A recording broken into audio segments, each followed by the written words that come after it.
जय हिंद, जय Bharat and welcome to deaf talks. This is Adi Achint. कल भारत की डिप्लोमेसी की तरफ से बड़े जबरदस्त से स्टेप्स लिए गए। जयशंकर जी जो इस टाइम पे जिनेवा में हैं, उन्होंने भी कुछ बातें कही और कहीं न कहीं अजीत दोवल साहब जो कल ब्रिक्स की एनएसएस की मीटिंग के लिए रशिया में हैं, उनकी तरफ से भी कुछ चीज़ें आई। तो ज़रा उसके बारे में बात करते हैं और देखते हैं कि भई कहीं न कहीं भारत क्या एक पोज़ीशन लेने की कोशिश कर रहा है और किस तरह से भारत ने अपनी डिप्लोमेसी को दुनिया के सामने रखा है। सबसे पहले बात करते हैं अजीत डोभाल साहब की, जो सेंट पीटर्सबर्ग में है इस टाइम पे एनएसएस की मीट के लिए, जो एक ब्रिक्स का पार्ट है। वहाँ पर उनकी मीटिंग पहले हुई ईरान के secretary of Iran supreme national council Ali Akbar Ahmadian. इन्होंने मीटिंग करी कि ईरान, आपको पता ही है इस टाइम पे कि साहब ऐसा है कि ईरान के साथ जो भी बात करेगा उसको वेस्ट की आंखों में बिल्कुल भी सीधी तरह से नहीं देखा जाता। तो यहाँ पर फिर भी एक बड़ी ही अच्छी बायलैटरल मीटिंग हुई, उसके अंदर काफ़ी बेसिक चीज़ें डिस्कस हुई, सिक्योरिटी, ट्रेड और रिलेशंस के बारे में काफ़ी डिस्कशंस हुई। यहाँ पर देखिए, जब ये मीटिंग चल रही थी, ब्रिक्स की मीटिंग चल रही थी, वहाँ पर रशिया के जो एक मिनिस्टर हैं सर्गेई शोइगु, उनकी तरफ से एक स्टेटमेंट आया कि India is one of Russia's main allies on the global stage. ये चीज़ तो हम आप सबको पता है कि भई भारत ने इतना सब कुछ सहने के बाद, वेस्ट की तरफ से इतना प्रेशर आने के बाद, वेस्ट की तरफ से इतना सब कुछ होने के बाद रशिया का साथ नहीं छोड़ा है और ना कि रशिया ने भारत का साथ छोड़ा है। So this has been a very, very interesting messaging. और आपको पता ही होगा कि इस टाइम पे जब पहले थोड़े टाइम पहले मोदी साहब गए थे रशिया, वहाँ पर सबसे ज़्यादा जली थी लोगों की जब मोदी साहब ने झप्पी मारी थी पुतिन को।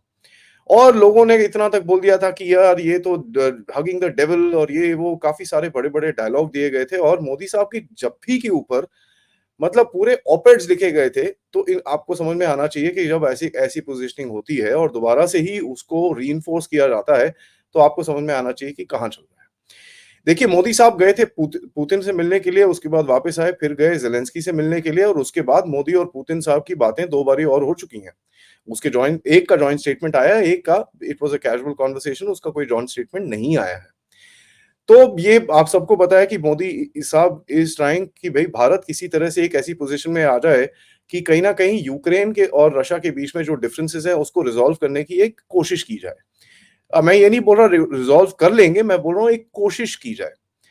देखिए, भारत और रशिया जो हैं, और ये अजीत डोभाल साहब ने कल बोला कि भई India and Russia are addressing the challenges of the 21st century with joint efforts. यहाँ पर देखिए, one of the biggest things you must understand कि पुतिन साहब नॉर्मली अपने काउंटर पार्ट से ही मिलते हैं।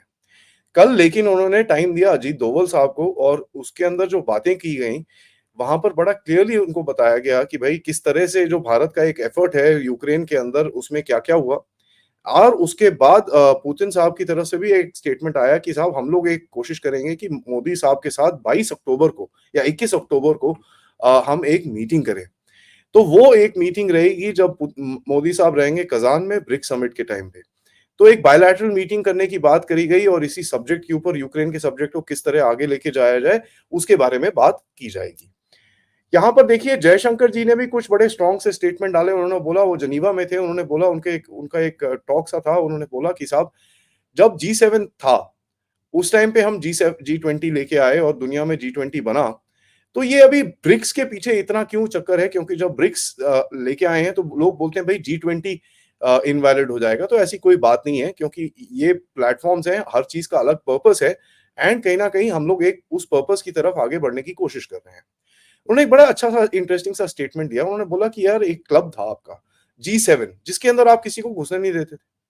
ठीक है? आप जिसने एक बंदे को घुसा के रखा था, जी8 था जब रशिया था उसके अंदर, आपने उसको निकाल के बाहर मारा। आप किसी को घुसने नहीं देते, आपका एक एक्सक्लूसिविटी आपने बना रखी है दुनिया के अंदर। तो हमने एक अपना क्लब बना लिया। हमने देखा कि भाई अगर कुछ हमको कुछ करना है दुनिया के अंदर तो हमको एक ब्रिक्स बनाना पड़ेगा ताकि आपके साथ एक स्ट्रैटेजिक मैसेजिंग की जाए। तो ये चीज़ मैं काफ़ी टाइम से अपने चैनल में बोल रहा हूँ कि BRICS is a great positioning platform for the reform of the world order. जी20 तो है ही है, but more the merrier and BRICS is also a great messaging platform for the reform. जैसे मैंने आपको बताया कि भई उन्होंने ये भी बोला कि यार ऐसा क्या है कि भई ग्लोबल नॉर्थ को इतना डर लगता है ब्रिक्स से? मेरे को समझ में नहीं आता कि इतनी इनसिक्योरिटी क्यों है? इनसिक्योरिटी मैं ये बताता हूँ इसलिए है क्योंकि उनको पता चलता है कि भई उनके आखिरी दिन अभी आ रहे हैं और जो एक वेस्टर्न लेड ग्लोबल ऑर्डर है वो अभी धीरे-धीरे करके खत्म हो रहा है। ठीक है, सो ये बड़ा ही इंटरेस्टिंग सा चीज़ है क्योंकि आपको ये समझ में आना चाहिए कि साहब आप अगर जिस तरह से दुनिया में जियोपॉलिटिक्स की गेम खेलेंगे, जिस तरह से वेस्ट के साथ आप अपने आप को पोज़ीशन करेंगे, उतना ही आपके ऊपर वेस्ट अटैक करेगा, ये चीज़ आपको दिख रही है। मणिपुर के अंदर क्या हो रहा है, बांग्लादेश के अंदर क्या हो रहा है, भारत जो भी चीज़ बोलता है उसके बारे में एक बहुत बड़ी मुहिम क्रिएट की जाती है। इनके जितने भी वेस्टर्न सोल्ड ब्राउन साहिब्स हैं, वो भी बोलते हैं और वहाँ के भी थिंक टैंकर्स और ये वो सारे लोग बड़े-बड़े स्टेटमेंट डालते हैं, यहाँ तक कि बड़े-बड़े ऑप-एड्स भी लिखे जाते हैं। सो पुतिन के साथ जो एक हमारी बायलैटरल चीज़ चल रही है, उसके अंदर कहीं न कहीं भारत ने सारी चीज़ें टेबल पे रखी हुई हैं। उसके अंदर टेबल पे चीज़ें बांग्लादेश भी है, यूक्रेन, रशिया भी है और भी बहुत सारी चीज़ें रखी हुई हैं। नॉर्मली जैसे मैंने आपको बताया भई पुतिन साहब मिलते नहीं हैं किसी से, तो यहाँ पर बड़ा ही एक इंटरेस्टिंग सा गेम है जब अजीत डोभाल साहब से मिले और ये पहला प्रेसिडेंट नहीं है भारत के साथ। दिसंबर जनवरी में जब जयशंकर जी भी रशिया अपनी विज़िट के लिए गए थे, तो वहाँ पर उनके फॉरेन मिनिस्टर से तो मिले, सर्गेई लाव्रोव से तो मिले, लेकिन प्रेज़िडेंट पुतिन ने भी उनको टाइम दिया और उन्हें बोला कि जी, आके ज़रा हम मिलेंगे और आगे इसको हमारी रिलेशन को कैसे लेके जाएँगे। अब देखिए वेस्ट को इतनी हालत खराब हो जाती है, आपको पता ही है कि भई ये जो जियोपॉलिटिकल इश्यूज़ तो आपके लिए क्रिएट कर ही रहे हैं, बांग्लादेश में और इधर-उधर काफ़ी सारे इश्यूज़ क्रिएट कर ही रहे हैं। लेकिन एक बहुत ही इंटरेस्टिंग सी चीज़ भी करते हैं वो जब जो आपके वेपन सप्लाइज़ हैं उसकी तरफ भी डिले करने की पूरी कोशिश की जाती है। कल न्यूज़ आ रही है कि भई अपाचे हेलीकॉप्टर्स जो भारत ने माँगे हैं उसमें सप्लाई चेन्स इश्यूज़ हैं और उस वजह से वो भी डिले होंगे। जी 404 इंजन आपको पता ही है वहाँ पर डिले हो रहा है, लेकिन जी 414 में कहीं न कहीं थोड़ी बात आगे चल रही है। दिस शुड टेल यू एक चीज़ जो मैं भारत में अपने चैनल पे बहुत टाइम से बोल रहा हूँ कि साहब ये अमेरिका और ये वेस्टर्न सप्लाइज़ को आप ट्रस्ट नहीं कर सकते। आपको अपना एक सप्लाई चेन बना के रखना पड़ेगा which needs to be away from America और जिस तरह से इस बारी एचएएल को एक झटका मिला है, I think they should learn a lesson to not depend on the West for their weapon supplies and for their engines and stuff like that. यहाँ पर देखिए हमारा अपना इंजन जो है उसके लिए उसको बनाना बहुत ही क्रिटिकल है और थोड़े टाइम पहले एक न्यूज़ आई थी कि कहीं न कहीं एक जो क्रिस्टल ब्लेड टेक्नोलॉजी है, उसके बारे में एक कंपनी ने भी काफ़ी एक लीप स्ट्राइड आगे बढ़े हैं।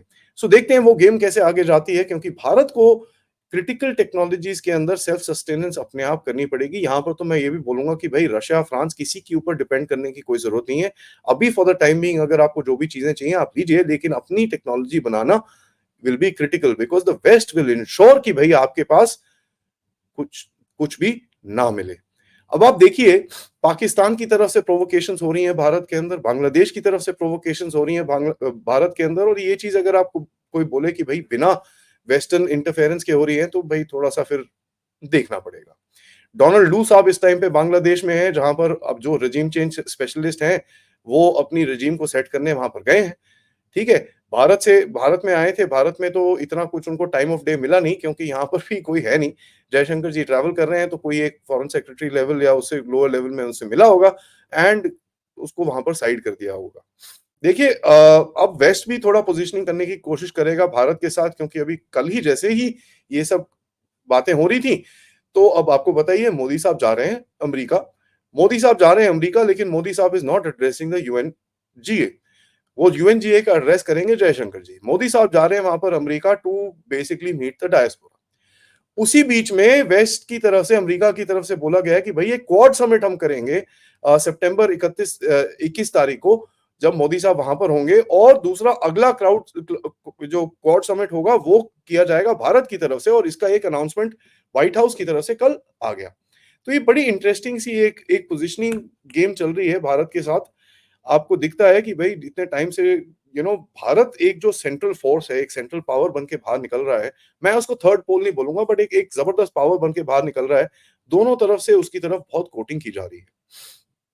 ब्रिक्स के साइडलाइन पे अजीत डोभाल साहब मिले वांगी से, जो चाइनीज़ फॉरेन मिनिस्टर हैं उन्होंने फिर से वो डब्ल्यूएमसीसी के बारे में जो भी रीसेंट स्टेटमेंट निकला था कि भई 75% तक का डिसएंगेजमेंट हो रखा है और यही चीज़ जयशंकर जी ने भी कल बोली कि 75% तक हो रखा है और भी कुछ इश्यूज़ हैं, ट्रेड के इश्यूज़ हैं, ये इश्यूज़ हैं, हम लोग काम कर रहे हैं उसको रिज़ॉल्व करने के लिए।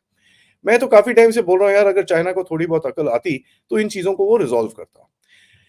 इंटरेस्टिंग जियोपॉलिटिक्स चल रही है, ये टाइम बड़ा ही क्रिटिकल है भारत के लिए क्योंकि आपको पता ही है हमारे एक जो यूथ आइकॉन साहब हैं, वो भी इस टाइम पे यूएसए के अंदर हैं और काफ़ी हद तक ज़हर उगलने का काम उन्होंने बहुत बढ़िया तरह से वहाँ पर किया है। बट इस बार ये ज़हर उगलने में वो थोड़े ज़्यादा ब्रेज़न हो रखे हैं, क्योंकि इतना ब्रेज़न होने पे क्या होता है कि आप ऐसे लोगों से मिल लेते हैं, जो भारत के इंटरेस्ट के अगेंस्ट रहते हैं। तो यहाँ पर जो एक भारत के अंदर एक जो मुहिम चली है, जो एक गुस्सा है, उसका सामना तब वापस आएँगे उनको करना पड़ेगा। भारत की जियोपॉलिटिक्स ऐसी आगे चलेगी और इसके ऊपर हम अपडेट आपको देते रहेंगे। Very, very interesting games ahead. अभी 21 तारीख, 22 तारीख जो सितंबर है, वो बड़ा मज़ा आने वाला है एंड ऑफ कोर्स उसके बाद अक्टूबर में जब ब्रिक्स समिट होगा और भी मज़ा आने वाला है। Let's see how this positioning platforms and how these games are taken forward, क्योंकि इससे जो नया वर्ल्ड ऑर्डर है, जो एक non western world order set होने की बात की जा रही है, वो एक इमर्ज करने की कोशिश करेगा उस टाइम पे। ऑब्वियसली वेस्ट उसको रोकने की कोशिश करेगा एंड आपको पता ही है कि इस टाइम पे वेस्ट में इलेक्शंस भी हैं, तो उनकी तरफ से एक पूरी तरह से कोशिश की जाएगी कि कहीं न कहीं वो एक अपनी पोज़ीशन ना छोड़ें। इसी बात में ये वीडियो को मैं एंड करूँगा। गाइज़, लाइक करिए वीडियो को, सब्सक्राइब करिए चैनल को अगर आपने नहीं करा है and most importantly share this with your friends and families, ताकि हम सबको पता चले भारत की जियोपॉलिटिक्स इस टाइम पे एकदम ऑन फायर है और कैसे-कैसे करके आगे चलेंगे। ये इसका मैं बहुत बारी बोल चुका हूँ कि साहब जो सॉल्यूशन है भारत की इंटरनल प्रॉब्लम्स का, उसका कहीं न कहीं सॉल्यूशंस बाहर भी है। तो उसको भी समझने के लिए और उसको भी टैकल करने के लिए आपको स्ट्रेंथ में जाना पड़ेगा, क्योंकि जितना स्ट्रेंथ आपको बाहर से मिलेगा, उतना स्ट्रेंथ आप अंदर के अंदर आके you will be able to display. तो I guess by November we should be able to see जो हमारा एक क्रैकडाउन है, वो किस तरह आगे बढ़ेगा। We should be able to see that. आप इस चैनल की तरफ कंट्रीब्यूट भी कर सकते हैं क्यूआर कोड या फिर पेपैल या फिर सुपर स्टिकर, सुपर चैट्स के साथ। जय हिंद, जय भारत।